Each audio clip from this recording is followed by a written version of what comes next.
भोग। ठाकुर जी को भूख नहीं लगती, लेकिन खिलाने वाला यदि प्रेमी है तो ठाकुर जी को भूख लगती है, और इतनी जोर की लगे कि 8 बार पामे फिर।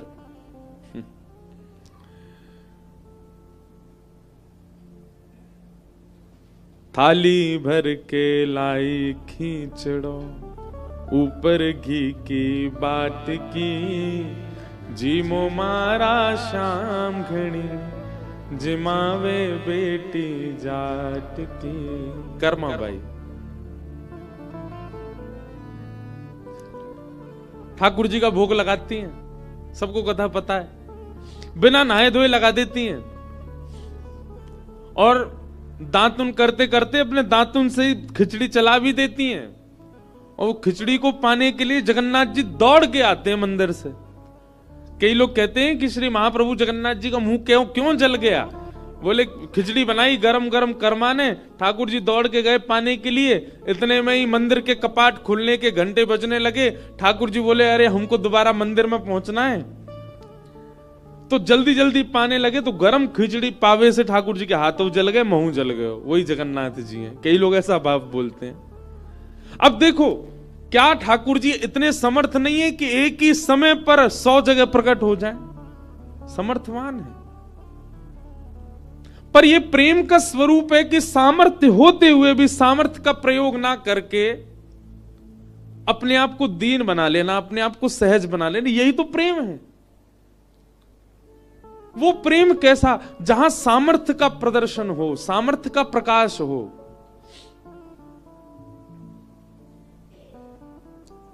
आपको प्रधानमंत्री जी ने बुलाया और वे आपसे कह रहे हैं कि वे आपसे बहुत प्रेम करते हैं, तो आप पहुंच गए। अब क्या हुआ, पीएम ऑफिस के बाहर बैठे हो सुबह से, अभी मोदी जी नाश्ता कर रहे हैं, अभी भोजन कर रहे हैं, अभी लोगों से मीटिंग कर रहे हैं, अभी ये तो स्वाभाविक हो गया भाई। वो इतनी ऊंची पदवी पर हैं तो ये तो स्वभाव है कि वो व्यस्त होंगे।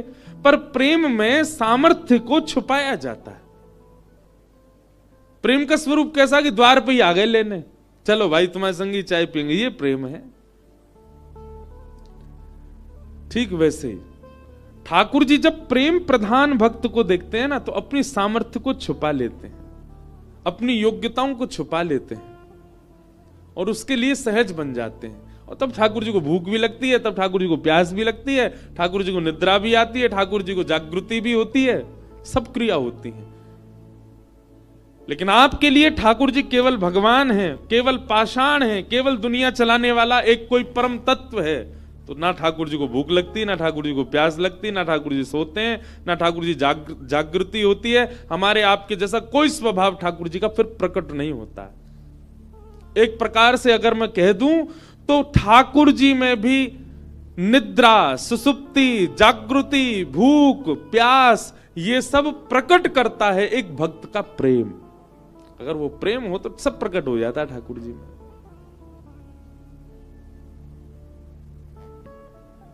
माधवदास जी ठाकुर जी से बोले आप 8 बार भोजन करते हो, यहीं रहो मंदिर में, कहां लेके जाऊंगा आपको, मैं जा रहा हूं अकेला।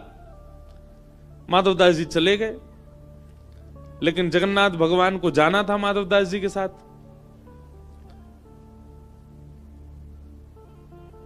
माधवदास जी थोड़ी दूर गए जगन्नाथपुरी से, थोड़ी दूर जाते इतनी जोर की भूख लगी माधवदास जी को, जहां वो 3-4 दिन तक अपनी भूख जीत लेते थे, अब इतनी जोर की भूख लगी कि ऐसी इच्छा होने लगी पेड़ खा जाएं, पौधे खा जाएं, पत्ते खा जाएं, कुछ तो मिले खाने को, इतनी भूख लगने लगी। अचानक से दौड़े दौड़े गांव में एक मैया के यहाँ गए, बोले मैया कुछ हो तो पवाओ। मैया बोली अरे ना धैर्य रखो, लगाती हूं। नहीं नहीं जल्दी लाओ, थाली वाली मत दो, ऐसे ही दे दो, भूख लगी है। माधवदास जी के आगे थाली रख दी। आज ना आचमन किया, ना भगवत ध्यान किया, ना कोई भी कोई गौग्रास आदि कुछ नहीं निकाला, सीधे पाने लग गए। भैया आकर के बोली अरे बाबा ने धीमे धीमे पाओ, इतनी कहा जल्दी है, एक ही रोटी उठा में सब्जी से लगा मैं पूरी मुंह में धर ले, इतनी जोर की भूख लगे। सामने बैठी मैया बोली बाबा ऐसा लग रहा हो जाने कितने जन्म के भूखे हो। और ये अकेले अकेले पाए जा रहे हो, ठूस ठूस के खाए जा रहे हो, बगल में नन्हा सा बालक बैठा, इसको क्यों नहीं खिला रहे हो? माधवदास जी ने ऐसे देखा, बोले कोई बालक नहीं। बोले कौन बालक मैया? बोले तुम्हारे बगल में बैठा तो है सांवला सा, ऐसे कमल जैसे नेत्र हैं, ऐसे सिहा सिहा के तुम्हारी थाली की ओर देख रहा है, इसको क्यों नहीं खिला रहे हो? माधवदास जी बोले कहां बैठा है? बोले ये बैठा। माधवदास जी समझ गए, नेत्र बंद करके कहा, महाप्रभु जगन्नाथ आप संग ही हैं क्या? सो ठाकुर जी कान में बोले हाँ जी। ओहो, तभी मैं कहूं मुझे भूख क्यों लग रही है? मैं तो 3-3 दिन तक भूख जीतने वाला व्यक्ति। समझ गए कि ठाकुर जी सचल संग नहीं चल रहे, हृदय में बैठ के संग चल दिए हैं वृंदावन। माधवदास जी बोले नहीं रुके आप पुरी में। बोले कि तुम हमको सचल लेके नहीं आए, हम तुम्हारे भीतर ही बैठ गए अब, और अब हम देखते हैं तुम कैसे बिना खाए पिए पहुंचते हो। अब तो ये स्थिति हो गई कि मंदिर में तो ठाकुर जी 8 बार पाते हैं, पर श्री माधवदास जी को 16 बार भूख लगती है दिन में। रोज अपने नेत्र बंद करके प्रार्थना करते हैं माधवदास जी, ठाकुर जी नेक तो चलन दो, नेक तो आगे बढ़न दो, इतनी भूख क्यों लगवा रहे? बोले तुम हमको छोड़ के क्यों आए? बोले आ तो गए आप साथ में। तो ठाकुर जी को भूख नहीं लगती। ठाकुर जी अजन्मा है, ठाकुर जी हमारी तरह देह त्याग नहीं करते, लेकिन जब प्रेम प्रधान भक्त का श्रेष्ठ होता है, ठाकुर जी सब क्रियाओं में आ जाते हैं। जन्म भी लेते हैं, खाते भी हैं, पीते भी हैं, रोते भी हैं, सोते भी हैं, सब क्रिया करते हैं। ये उन लोगों के लिए उत्तर है जो लोग कहते हैं ठाकुर जी के आगे 56 भोग लगा रहे हो, उनको वो क्या भूखे हैं क्या? ठाकुर जी के लिए ऐसा कर रहे हैं, उनको जरूरत है क्या? ठाकुर जी के लिए इतना धन खर्च करके बंगला बनवा रहे हो, उन्होंने मांगा है क्या? महादेव पे दूध चढ़ा रहे हो, महादेव को दूध की इच्छा है क्या? ये सब ठाकुर की इच्छा नहीं है, पर भक्त का प्रेम जब प्रगाढ़ होता है तो ठाकुर की भी इच्छा प्रकट हो जाती है।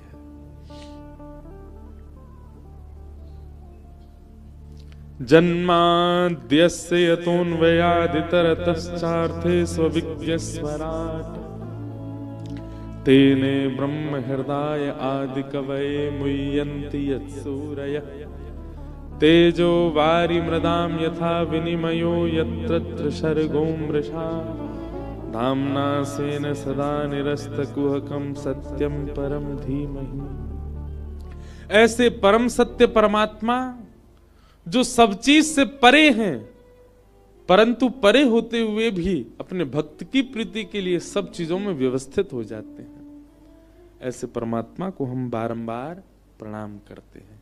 ऐसे परम सत्य श्री कृष्ण को हम वंदन करते हैं।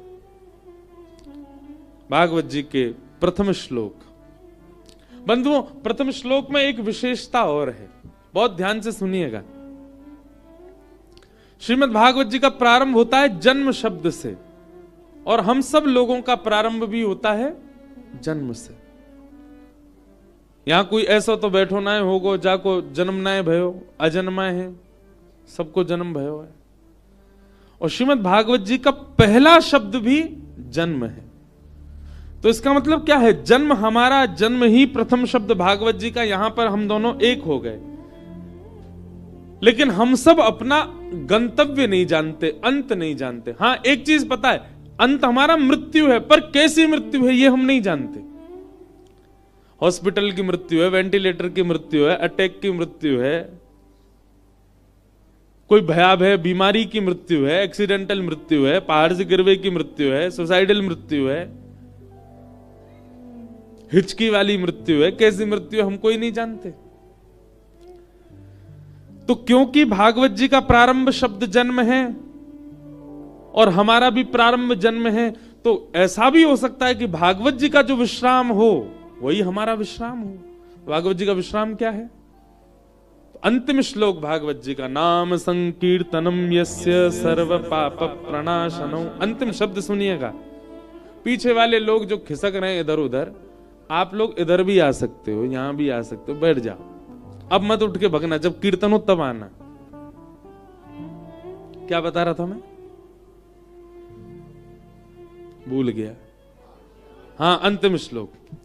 नाम संकीर्तनम यस्य सर्व पाप प्रणाशनो प्रणामो दुख समनस्तम नमामि हरिम परम। भागवत जी का अंतिम शब्द क्या है? हरिम परम। इसका मतलब क्या है? हम सबका एक लक्ष्य है जीवन का।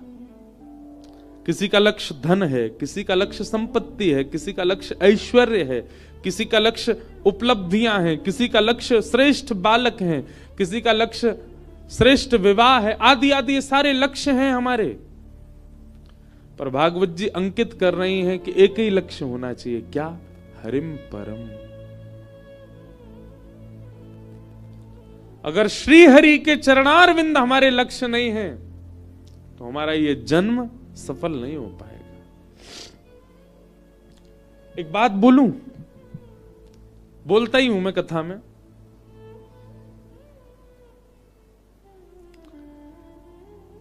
मानव के जितने लक्ष्य हैं ना जीवन में प्राप्त करने के, मुझे ये चाहिए, वो सारे लक्ष्य रावण के भी थे। एक सुंदर पत्नी, मंदोदरी बहुत सुंदर थी। जब सीता सुध लेने के लिए हनुमान जी गए, ढूंढ रहे थे सीता जी कहां हैं, तब हनुमान जी की दृष्टि मंदोदरी पर पड़ी। तो मंदोदरी के रूप को देख करके अनंत बलवंत श्री हनुमान जी महाराज, अष्ट सिद्ध नवनीत के दाता, साक्षात श्री हनुमान जी महाराज, जिनकी दृष्टि कभी चूक नहीं सकती, मंदोदरी को देख करके, शयन अवस्था में थी मंदोदरी, एक बार को हनुमान जी को लगा कहीं यही सिया जी तो नहीं है। अरे एक क्षण को भी क्यों लगा? मंदोदरी सामान्य कन्या नहीं थी। उसका स्वरूप, उसका स्वभाव वो कहीं ना कहीं शुद्ध था। हनुमान जी भी एक बार को लगा कि कहीं ये सिया जी तो नहीं है, लेकिन फिर बाद में वे संभल गए। दूसरे ही क्षण उनको लगा कि नहीं, ये नहीं हो सकती। क्यों? हल्का फुल्का श्रृंगार था, केश कढ़े हुए थे। हनुमान जी को लगा राम वियोग में हमारी जानकी जी के केश कढ़े नहीं हो सकते। मंदोदरी सामान्य नहीं थी, मतलब श्रेष्ठ पत्नी थी रावण के पास, श्रेष्ठ संतान थे रावण के। अक्षय कुमार को क्या समझते हैं आप? इंद्र की आधी पदवी खाली रहती थी हमेशा, वो जब चाहे जाकर के बैठ सकता था। साम्राज्य की कोई कमी नहीं, संपत्ति की कोई कमी नहीं, संतान की कोई कमी नहीं, पत्नी की कोई कमी नहीं, और सुंदरता।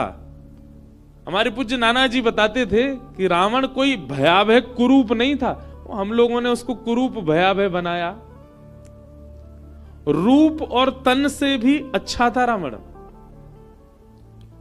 वो भयावह इसलिए लगता 10 मुख मानते हैं हम उसके, पर एक प्रकार से इसके पीछे एक और कारण है कि रावण के 10 मुख के अलावा रावण के पास 10 बुद्धिमानों के समान बुद्धि थी, इसीलिए भी उसको दशानन कहा जाता था।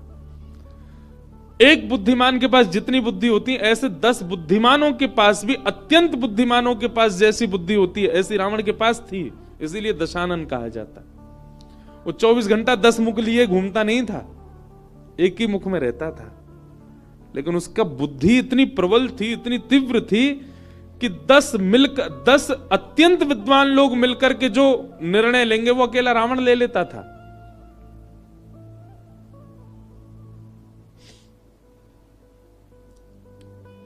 रूपवान, स्वरूपवान, संपत्तिवान, पत्नीवान, संतानवान, ऐश्वर्यवान, साम्राज्यवान, बलवान, विद्वान, क्या नहीं था रावण? सब कुछ था। जो आज का मानव अपना एक लक्ष्य रखता है ना, आज के बच्चों से पूछो आपका एम क्या है, वो एम बताएंगे अपना, हमको ये कमाना है, वहां हमको बंगला बनाना है, ये करना है। सब रावण के पास सब कुछ था। आप तो फिर भी एक एम रखते हो, आपके पूरे विश्व के मानवों के जितने एम होते हैं वो सब रावण के पास थे, पर राम नहीं थे। शरीरम स्वरूपम तथा वा कलत्वम रतश्चारु रुचिरम धनम मेरुतुल्यम मनश्रेण लग्नम रामचरणारविंदम ततः किम ततः किम ततः किम ततः किम। सब कुछ था रावण के पास, केवल उसका मन नहीं लगा था रामचरणारविंदों में, जिसके कारण रावण की दुर्गति हुई। इसलिए भैया हमारी एक बात मानिए, अगर आप कथा सुनते हैं, आप कंठी पहनते हैं, आप तिलक लगाते हैं, आप किंचित भी किसी भगवत प्रीति में हैं, भगवत मार्ग में हैं, भक्ति पथ पर हैं, कल को कोई पूछे कि आपका एम क्या है, आप उपलब्धि क्या चाहते हो, सब बताओ, पर सबके संग यह जोड़ के रखो, श्री कृष्ण प्राप्ति, राम चरणारविंदों की प्राप्ति, कृष्ण चरणारविंदों की प्राप्ति।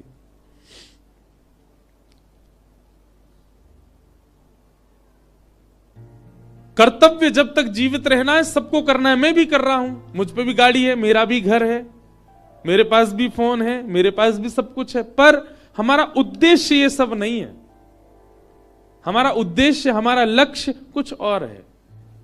वो क्या है? श्री कृष्ण प्राप्ति। कृष्ण प्राप्ति करम सस्वत, ये उद्देश्य है। अब उस उद्देश्य के लिए सब साधन बने। देखो बहुत ध्यानपूर्वक सुनिएगा, हम लोग साधन का प्रयोग करते हैं साध्य के। साधन और साध्य का अंतर क्या होता है? साधन मतलब व्हीकल और साध्य मतलब डेस्टिनेशन। आपको देहरादून से दिल्ली जाना है तो आपके पास में बस रूपी साधन भी है, गाड़ी रूपी साधन भी है, ट्रेन रूपी साधन भी है, फ्लाइट रूपी साधन भी है। लेकिन आपका साध्य क्या है? आप इन साधनों से प्राप्त किसको करना चाहते हैं? दिल्ली को। मानव क्या कर लेता है? मानव साधन को ही साध्य मान लेता है। मानव को लगता है बस ही मेरा साधन, मेरा साध्य, इसी की प्राप्ति थी। हवाई जहाज में बैठना ही है, बस हवाई जहाज से उतरना ही नहीं है, चाहे दिल्ली उतर जाइए, इसको नहीं छोड़ूंगा, यही मेरा साध्य है। हमारी स्थिति ऐसी बन गई है। धन साध्य नहीं है, साधन है। संपत्ति साध्य नहीं है, साधन है। पत्नी, बच्चे, परिवार, ऐश्वर्य, ये सब कुछ साधन है। इन साधनों के माध्यम से भगवत साध्य की प्राप्ति करनी है। पर हम लोग क्या कर रहे हैं? हम साधन को ही साध्य बोल देते हैं। मतलब एक प्रकार से कहा जाए, थोड़ी सरल भाषा में कहूं, आपसे किसी ने पूछा आपके जीवन की उद्देश्य क्या है? आप कह रहे हो बस में बैठना। वाह, ये कोई बात है? बस में बैठना तुम्हारा जीवन का उद्देश्य है? अगर मैं ये कहता हूं कि बस में बैठना मेरा जीवन का उद्देश्य है तो आपको हंसी आ जाती है। तो फिर जब हम कहते हैं कि आपके जीवन का उद्देश्य क्या है? धन कमाना, इतनी संपत्ति कमाना, इस पर देवता भी उसी प्रकार हंसते हैं जैसे बस में बैठने वाले पर हंसा जा रहा है। बोले वाह, ये साधन को अपना साध्य बता रहा है। आपके जीवन का उद्देश्य क्या है? मुंबई के मरीन ड्राइव पर सुंदर सा बंगला बनवाना। देवता हंसते हैं, वाह, साधन को अपना साध्य बता रहा है। आपका उद्देश्य क्या है? संसार की सबसे सुंदर कन्या से या संसार के सबसे सुंदर पुरुष से ब्याह करना। देवता हंसते हैं उस समय। ये सब साधन हो सकते हैं, ये सब व्हीकल हो सकते हैं, पर साध्य तो केवल श्री कृष्ण है। इन सबके माध्यम से आप कृष्ण की ओर ही बढ़ो, कृष्ण की ओर ही जाओ। चाहे वो धन हो, संपत्ति हो, घर हो, गाड़ी हो, बच्चे हो, पत्नी हो।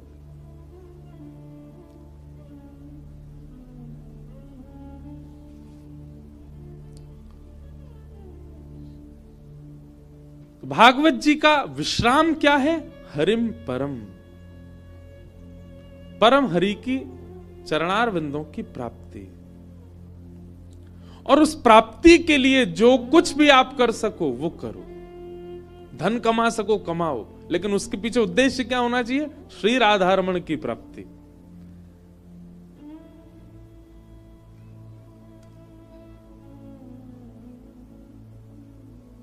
सबके प्रति कृष्ण प्राप्ति करम सस्वत।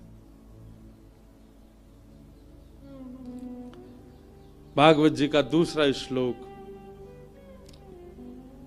जहां पर विषय, अधिकारी, संबंध और प्रयोजन, चार बातें बताई गई। धर्म प्रोजित कैतवोत्र परमो निर्मत्सराणां सतां वैद्यं वास्तवमत्र वस्तु शिवदं तापत्रयोन्मूलनम्। श्रीमद्भागवते महामुनिकृते किं वा परैरीश्वरः सद्यो हृद्यवरुध्यते त्रिकृतभिः शुश्रूषुभिस्तत्क्षणात्। धर्म प्रोजित कैतवोत्र परमो। भागवत जी का विषय क्या है? सबसे पहली बात, हमारे चित्त में परम धर्म का प्रादुर्भाव करना। परम धर्म किसे कहते हैं? जो मैं अभी बता रहा था उसी स्थिति में आ जाना ही परम धर्म है। अपने संसार का निर्वहन करना ये धर्म है, पर स्वयं को भगवत प्राप्ति के मार्ग पर लगा देना ये परम धर्म है।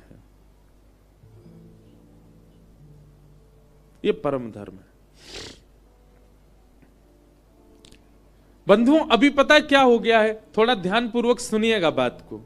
ये वैराग्य की भूमि है ना, तो हो सकता है वैराग्य तत्व ज्यादा निकले मुख से, और वैराग्य स्वरूपा श्री गंगा जी बह रही है, उन्हीं की हवा आ रही है, उन्हीं का अन्न जल पा रहे हैं, तो हो सकता है वैराग्य तत्व पर प्रवचन ज्यादा हो, पर आप लोग बहुत गंभीरता से सुनिएगा।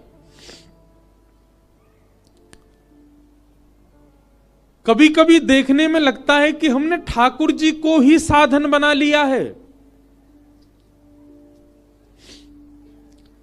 यहां नीलकंठ महादेव हैं, थोड़ा ऊपर जाकर के श्रावण के महीने में लोग पैदल जाते हैं।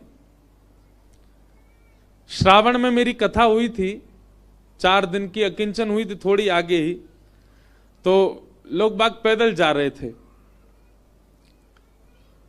एक दिन मेरे मन में पता नहीं क्या, मैं ऐसे घूम रहा था, तो एक से मैंने पूछा, मैंने कहा आप पैदल क्यों जा रहे हो नीलकंठ तक?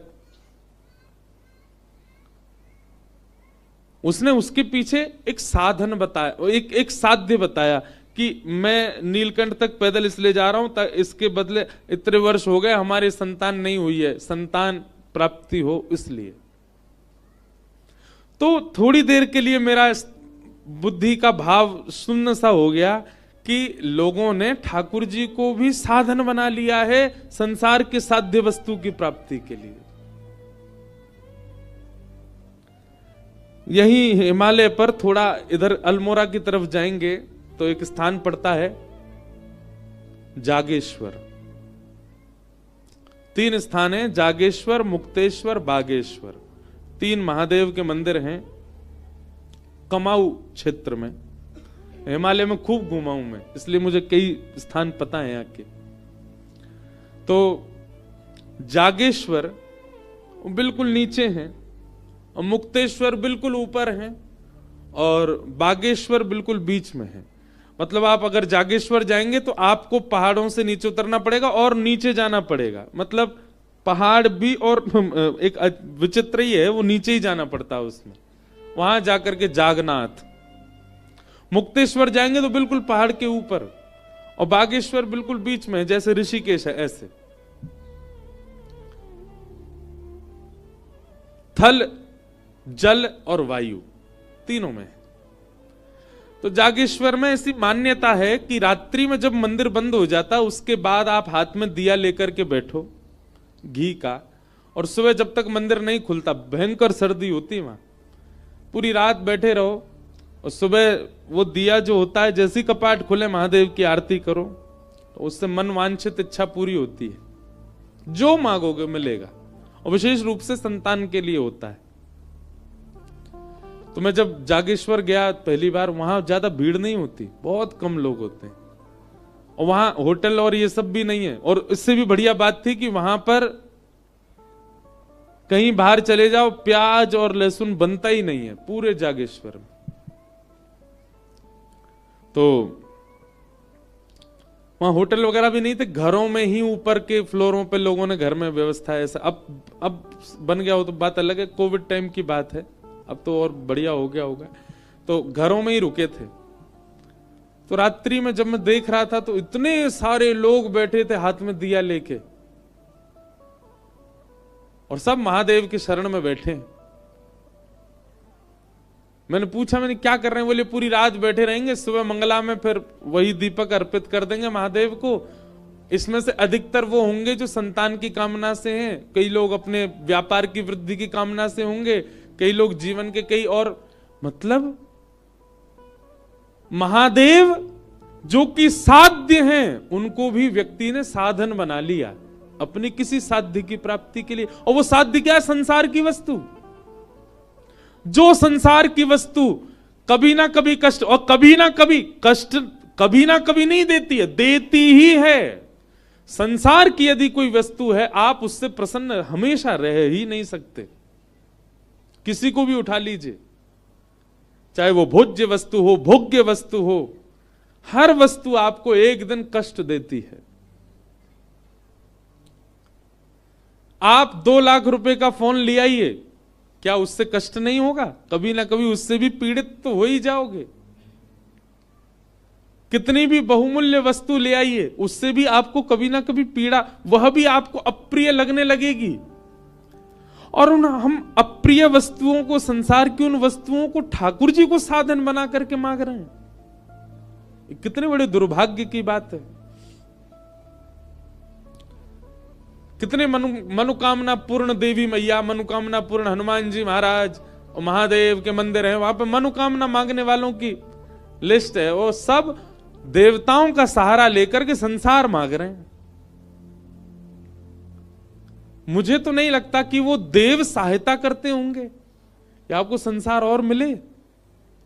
उनके गण आदि ही कृपा कर देते होंगे आपके ऊपर।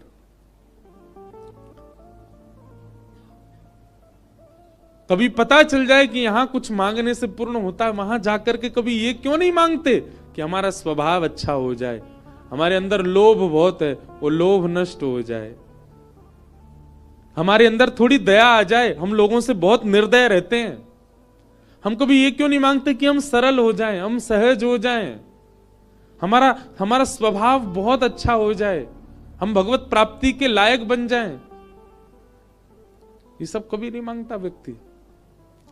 बस पता चल जाए कोई मनोकामना पूर्ण करने वाली स्थान है तो सबसे पहले ढूंढता है मेरे जीवन में अपूर्ण क्या है, वो मांग लूं, और फिर भी अपूर्ण ही रहता है। कोई तन दुखी, कोई मन दुखी, कोई धन बिन रहत उदास, थोड़े थोड़े सब दुखी, सुखी राम के दास। सब दुखी हैं संसार में,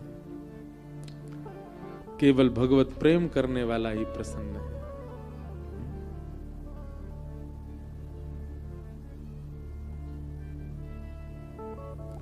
इसीलिए कहता हूं मैं,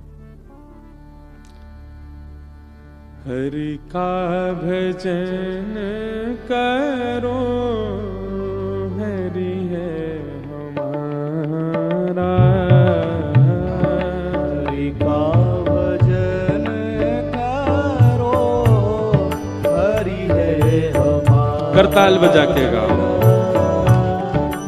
हरि का भजन करो, हरि है हमारा, हरि का भजन करो, हरि है हमारा।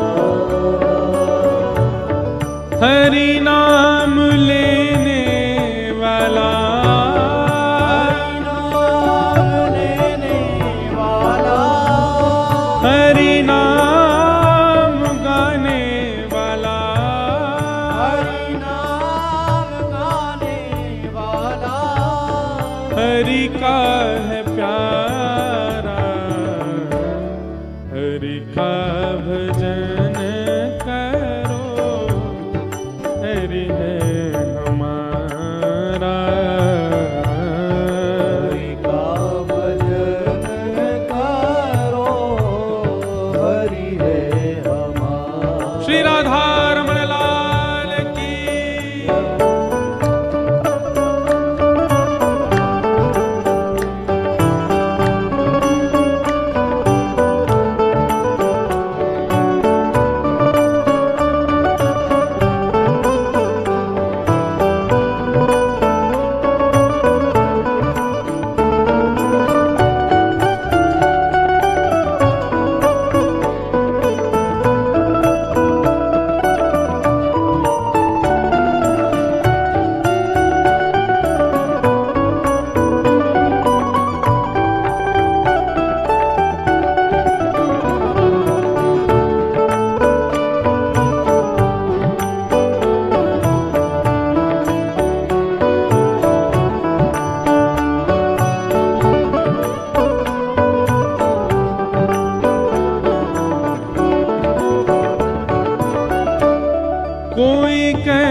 राधे श्याम, कोई कहे सीताराम, कोई कहे राधे श्याम, कोई कहे सीताराम।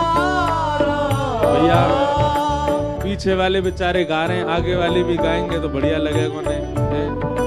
हमें पता है आप बहुत व्यवस्था में बैठे हो, लेकिन कथा के कुछ नियम क्रम है, उनको भी पालन करो, भाव से गाओ।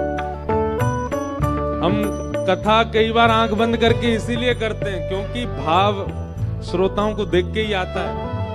और कोई उबासी ले तो सो तो झोंक तो दिख जाए ना, फिर कथा नहीं होती है। इसलिए बहुत भाव से गाओ। बगल वाला यदि जरा भी आलस करे उसको कोनी मारे, बोले उठ बे, कथा कर, कथा सुन, बढ़िया प्रेम से गाओ। कोई कहे राधे श्याम, कोई कहे सीताराम, कोई कहे राधे श्याम, कोई कहे सीताराम। कोई कहे राधे श्याम, कोई कहे सीताराम, कोई कहे राधे श्याम, कोई कहे सीताराम। कोई गिरधर गोपाल, कोई राधा माधव लाल, कोई गिरधर गोपाल, कोई राधा माधव लाल। यही हरि दीन बंधु,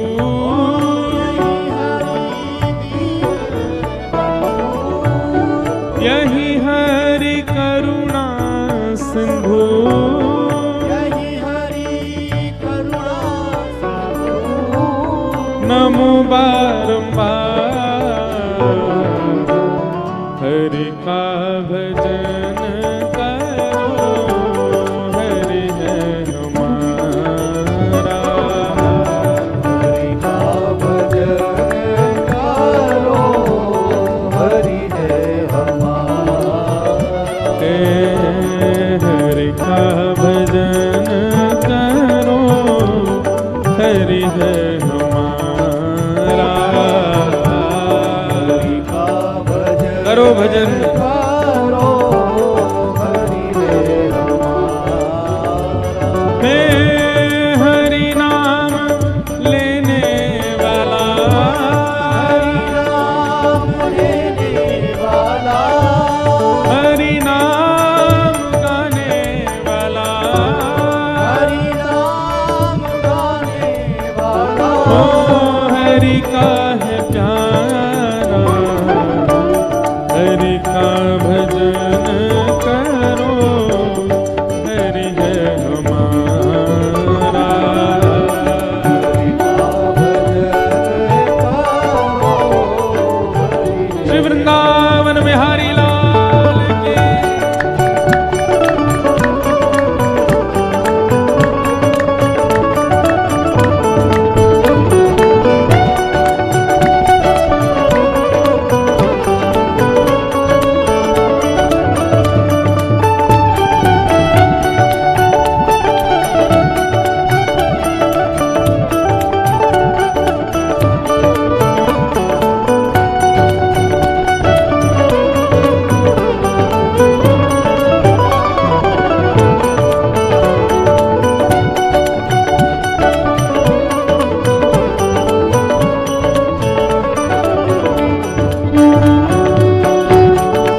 हमारे शास्त्रों में एक श्लोक कहा गया है, क्या? धनानि भूमौ पशवश्च गौष्ठे भार्या गृहे द्वारि जनश्मशाने देहश्चितायाम परलोक मार्गे धर्मानुगो गच्छति जीव एक। धनानि भूमौ, संसार में आप जो कुछ भी कमाओगे, चाहे वो नाम हो, शौहरत हो, धन हो, सब यहीं छोड़ के जाना पड़ेगा। आप दुनिया से जो लोगे आपको रिवर्ट देके जाना पड़ेगा। जैसे कि धन कमाओ तो जहां रखोगे वहीं रखा रह जाएगा, संग में जाएगा नहीं। ये नहीं कहेगा ओहो मेरे सेठ जी जा रहे हैं, मैं इनके संग जाऊंगा, इन्होंने मुझको कमाया था, बैंक से मुझको लेके आए थे, बैंक में मैं बंदी था, इन्होंने मुझको वहां से निकाला, ये आज पधार गए, मैं इनके संग जाऊंगा। धन नहीं रोता। पशवश्च गौष्ठे, आप कितनी भी गाड़ियां महंगी महंगी खरीद लीजिए, वो नहीं कहेंगे कि वो हो ये सेठ जी ने हमको खरीदा था, हमारे अंदर पेट्रोल डलवाया था, यही हमको बद्रीनाथ केदारनाथ मनाली घुमा के लाए थे, आज चले गए, हम इनके साथ जाएंगे ना। आप कहोगे महाराज जी ये तो सारे निर्जीव लोग हैं, धन और गाड़ी। जीवितों की बात करो। भार्या गृहे द्वारी, पत्नी भी केवल घर के द्वार तक जाती, वो तो जीवित है, नहीं जाती साथ में। जबकि साथ जन्म संग रहने का वचन दिया था, पर नहीं जाती, घर के द्वार तक जाती है। और कहीं गलती से यमराज से आपने कह दिया मेरी पत्नी बहुत रो रही है, एक दिन के लिए मुझे वापस भेज दो, यमराज जी कहेंगे चला जा।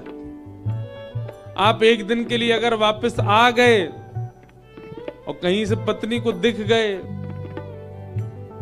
भाग के जाएगी, घर वालों को सब बताएगी, बोले प्रेत डोला उनका, पंडित जी को बुलवाओ घर में, कुछ अनुष्ठान आदि कराओ, अभी मुक्ति नहीं हुई है। अरे आप जाके कहोगे अरे प्रिय मैं तुझसे मिलने यमराज से समय लेकर के आया हूं, कहीं बेहोश नहीं हो जाए सुन करके। संसार का ये प्रेम है। भार्या गृहे द्वारी जनश्मशाने,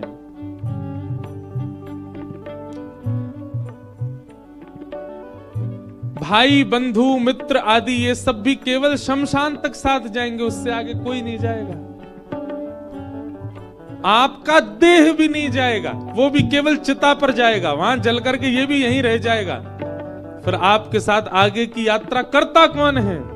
हरि नाम ही तेरे साथ चलेगा, हरि नाम ही तेरे साथ चलेगा, हरि नाम लेने वाला,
भजन करो हरि है हमारा।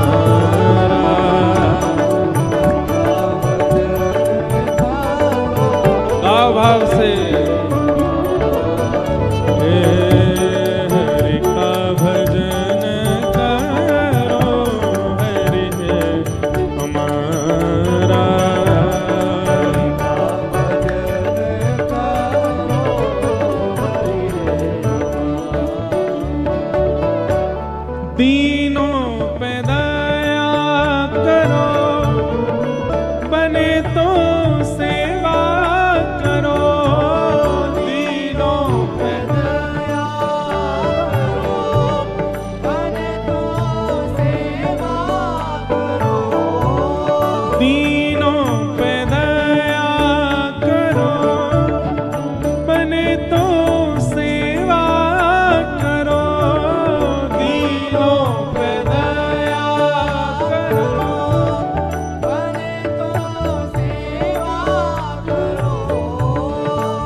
मोह सब दूर करो, प्रेम हरि से करो।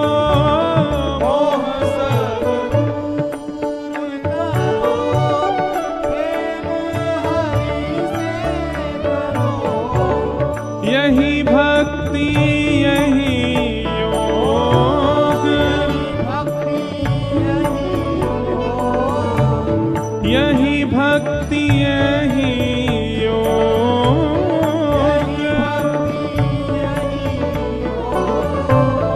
यही ज्ञान सारा। हरि का भजन करो, हरि है हमारा। हरि का भजन करो, हरि है हमारा। ओ हरि का भजन करो, हरि है हमारा। हरि का भजन करो, हरि है हमारा। हरि नाम लेने वाला,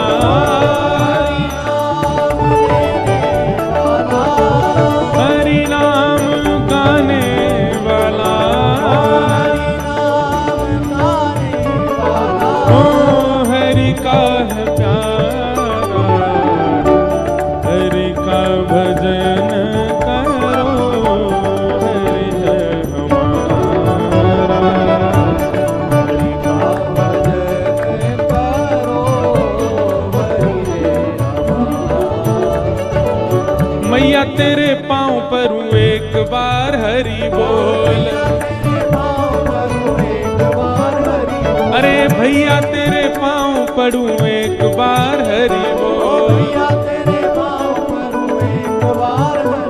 ए मैया तेरे पाँव पड़ू एक बार हरि बोल। देखो महाप्रभु श्री चैतन्य महाप्रभु जिस गांव नगर में जाते हैं ना, वहां यही कहते, मैया तेरे पाँव पड़ू। बोले काय को? बोले एक बार हरि बोल बोल दो बस। लोग बाग कहते, बोले हम बोल देंगे हरि बोल, इसका फल हमको। एक बार एक व्यक्ति ने हरि बोल बोल दिया, उसको कह दिया, बोले कि अब तुम मरने के बाद चाहे तुम स्वर्ग नरक, वैसे स्वर्ग तो जाओगे नहीं, नरक ही जाओगे, भजन तो करते नहीं हो। बस नरक जाके यमराज जी से कह देना कि हमने अपने पूरे जीवन में 90 साल 80 साल 100 साल जितने जिए, हमने एक बार हरि बोल बोला है, उसका फल क्या मिलेगा।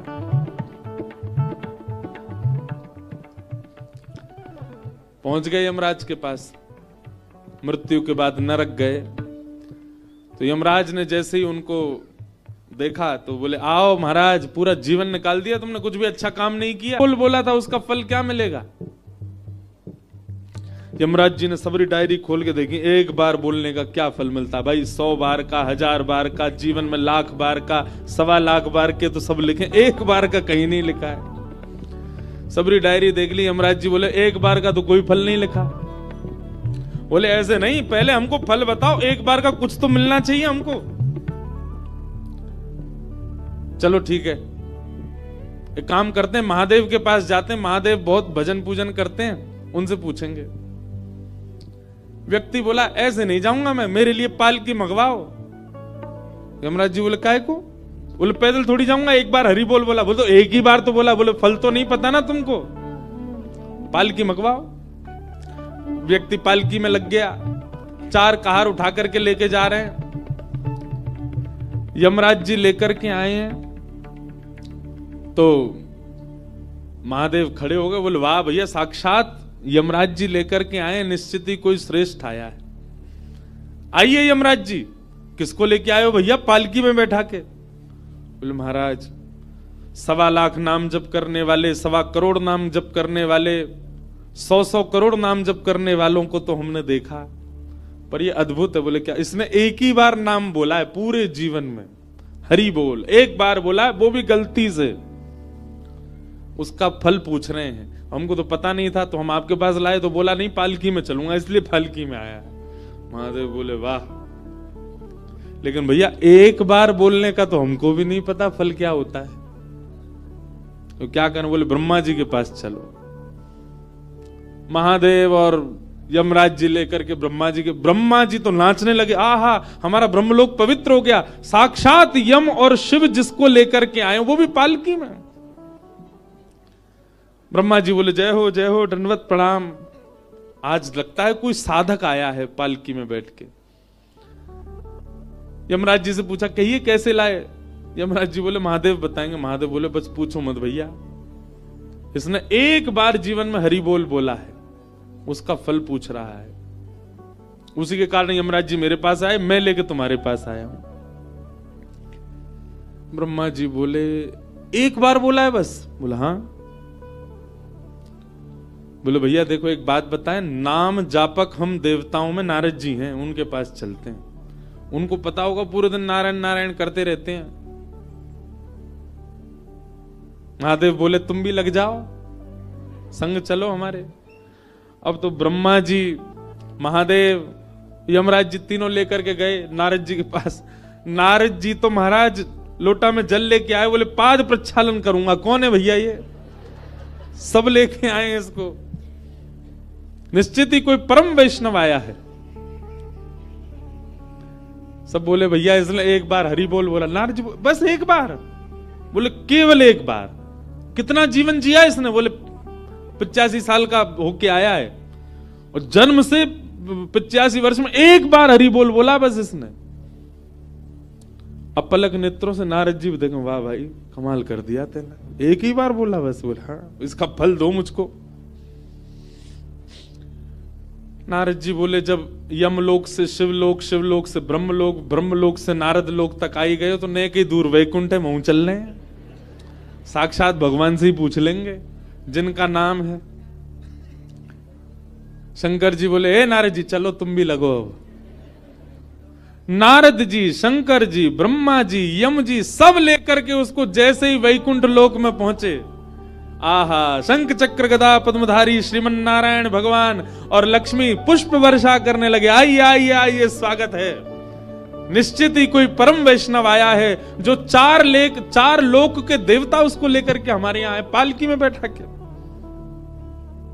चारों ने जाके कहा भगवान बिना पैसा का नौकर बना लिया इसने हमको, इसने केवल एक बार हरि बोल बोला, उसका फल पूछ रहा है। लक्ष्मी जी जोर से मुस्कुरा करके बोली आपको अब भी नहीं समझ आया? बोले क्या? बोले स्वयं यमराज जी, महादेव, ब्रह्मा जी, नारद जी ससम्मान जिसको वैकुंठ लेकर के आए, समझ जाओ वही हरि नाम का फल है।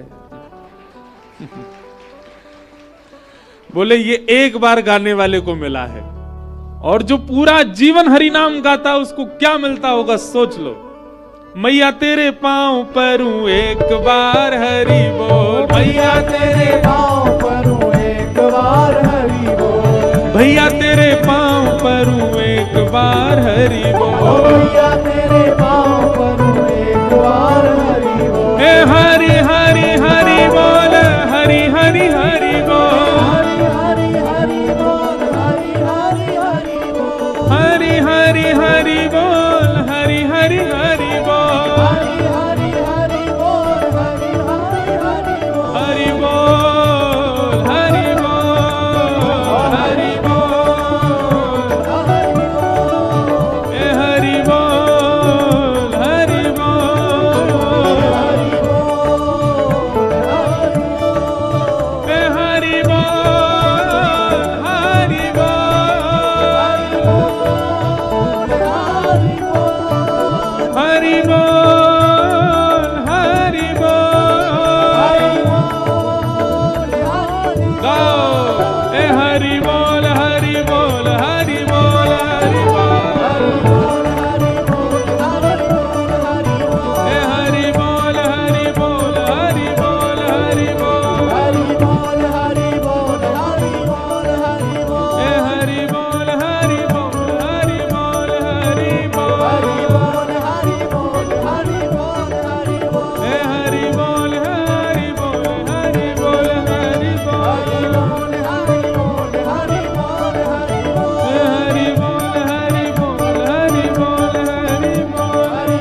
हरि नाम से तेरा काम बनेगा,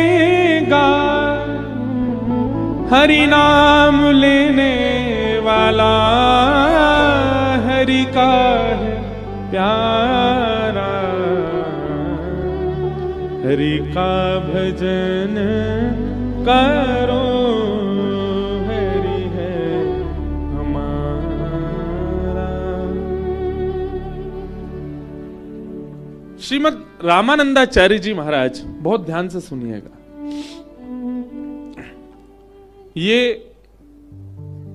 विश्वास की करने वाली एक कथा है, बहुत ध्यान से सुनना।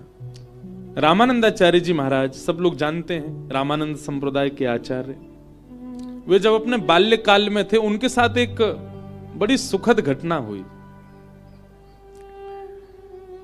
एक गांव में एक महात्मा आए और वे महात्मा आकर के नाम की महिमा सुना रहे थे। बहुत सावधानी से सुनना सब लोग। नाम महिमा सुनते सुनते श्री रामानंदाचार्य जी महाराज तब अपने पूर्व नाम में और एवं पूर्व भाव में थे, घर गृहस्थी सब परिवार के संग थे। तो आपने खड़े होकर के महाराज जी से कहा, बोले महाराज जी अच्छी बात है कि आप कह रहे हैं नाम गाना चाहिए, नाम उच्चारण करना चाहिए, नाम जप करना चाहिए, पर नाम हमको रोटी थोड़ी खवा देगा। जीवन जीने के लिए कर्म तो करना पड़ेगा ना हमको। नाम से पेट थोड़ी भर जाएगा हमारा, नाम से जीवन थोड़ी निकल जाएगा हमारा पूरा। तो जो आचार्य मंच पर बैठे थे वो बोले भैया अगर पूर्ण विश्वास करो तो नाम पेट भी भर देगा।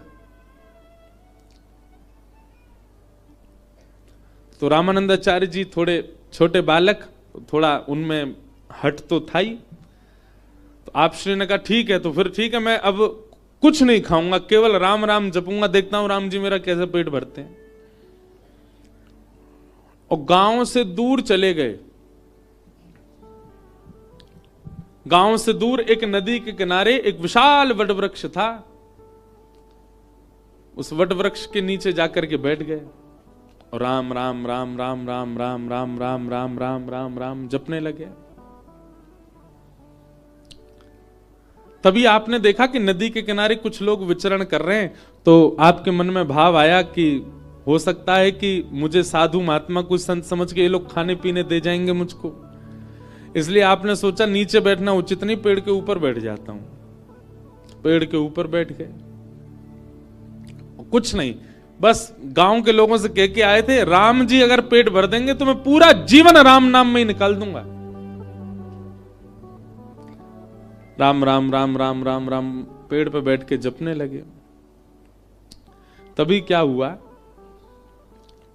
कुछ यात्री लोग वहां से निकल रहे थे।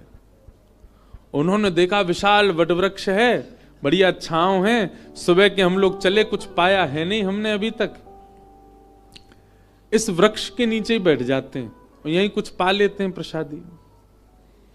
उस वृक्ष के नीचे सब लोग बैठ गए, अपनी पोटली वोटली सब खोल दी उन्होंने और सब नदी में स्नान करने लगे, आचमन करने लगे। बोले सब लोग यहीं प्रसाद पा लेते हैं। प्रसाद पाने बैठ ही रहे थे, इतने में ही उस जंगल का एक डाकू आ गया। डाकू के आते ही महाराज उसके घोड़ों को आते देख, उनके हाथों में सब औजार और वो सब लगे थे मारने के, उन सबको देख करके वो सबरे अपना सामान वामान सब छोड़ छाड़ के वहां से भाग गए। डाकू आया पूरी सेना के साथ, उसने कहा हाँ भाई सुनो, ये सब माल यहां पर पड़ा है, इसमें से देखो हमारे उपयोग की क्या वस्तु है। सब खोल खाल करके देखा, उसमें थोड़ा बहुत कुछ धन मिला, धन सब रख लिया। तभी उनमें से एक बोला, बोले महाराज थोड़ा बहुत ही धन मिला पर भोजन सामग्री खूब बढ़िया है, खूब सारा भोजन है, आपकी आज्ञा हो तो हम सब लोग यहीं आज प्रसाद पालें, बनाना नहीं पड़ेगा, खूब बढ़िया बढ़िया प्रसादी है, इसी को ही पा लेते हैं। ऊपर बैठे रामानंदाचार्य जी सब देख रहे थे, राम राम राम राम जप रहे थे। डाकू जो उनका सरदार था बोले हाँ सही है, यहीं पे कर लेते हैं। सब नीचे आ गए। जैसे ही प्रसाद पाने के लिए बैठे, पता नहीं कैसे जो सरदार था डाकुओं का, उसकी दृष्टि पड़ी ऊपर और जैसे ही उसने ऊपर देखा तो रामानंदाचार्य बालक बैठे थे। बोले रुक जा कुछ मत खाना, इसमें से इसमें जहर मिला है। बोले क्या, आपको कैसे पता? बोले ऊपर देखो ये बालक, इसने षड्यंत्र रखा है, हमको ना जाने कहां कहां के राजा ढूंढ रहे हैं पकड़ने के लिए, इस बालक को उन्होंने ही भेजा होगा और ये पूरे भोजन में उन्होंने विष डाल दिया ताकि हम लोग पावें और हम जैसे ही हमारी बेसुध हो जाएं, मर जाएं, तो ये बालक जाकर के राजा से खूब सारी सोने की मोहर लेगा। ये हमको पकड़ने का षड्यंत्र है। डाकू ने कहा इस बालक को नीचे उतारो। रामानंदाचार्य जी नीचे आए, राम राम राम राम राम राम राम राम राम। बोले क्यों रे बालक, हमको खिलाने के लिए ये विष मिला करके तूने भोजन पूरा नीचे फैला? बोले नहीं, राम राम राम राम राम राम। डाकुओं का सरदार बोला ये ऐसे नहीं मानेगा, इसका भोजन इसी को खिलाओ। अब रामानंदाचार्य जी तो मुंह बंद करें, इधर उधर भागे तो पकड़ लिया उनको। बोले इसके हाथ पकड़ो, इसके पैर पकड़ो, मुंह खोलो इसका। और जैसे ही मुंह खोल करके महाराज, अच्छा मुंह खोल करके भी कुछ गलत वस्तु नहीं है, पेड़ा खिला रहे हैं, मोहनथाल खिला रहे हैं, पूड़ी खिला रहे हैं, रबड़ी खिला रहे हैं, जितनी सामग्री थी सब खिला रहे हैं। रामानंदाचार्य जी के नेत्रों से आंसू गिर रहे। बोले जय हो राम जी, ऐसा प्रसाद तो मैंने कभी नहीं पाया कि 56 भोग ठूस ठूस के खिलाए जा रहे हैं। ये है राम नाम की महिमा। और उसी समय हमारे विश्व को, हमारे भारत भूमि को एक आचार्य मिले, श्री रामानंदाचार्य, राम नाम की महिमा से, जिनके शिष्य स्वयं श्री रैदास जी महाराज, श्री कबीरदास जी महाराज, ये सब उनके शिष्य हुए। इसका मतलब ये नहीं कि आप भी बैठ जाओ गंगा जी पे, राम राम राम राम। अच्छा एक बात बोलूं, करके देख लो, कोई बुराई थोड़ा ही है। राम जी कहीं ना कहीं से कृपा कर ही देंगे। लेकिन हम एक बात कह रहे हैं, जब हमको एक कथा से ये बात विश्वास हो गई कि राम नाम से अन्न मिल रहा है, तो क्यों ना उस राम नाम से राम को ही मांग लो। जब अन्न साधन मिल सकता है तो स्वयं राम क्यों नहीं मिल सकते? भगवान नाम।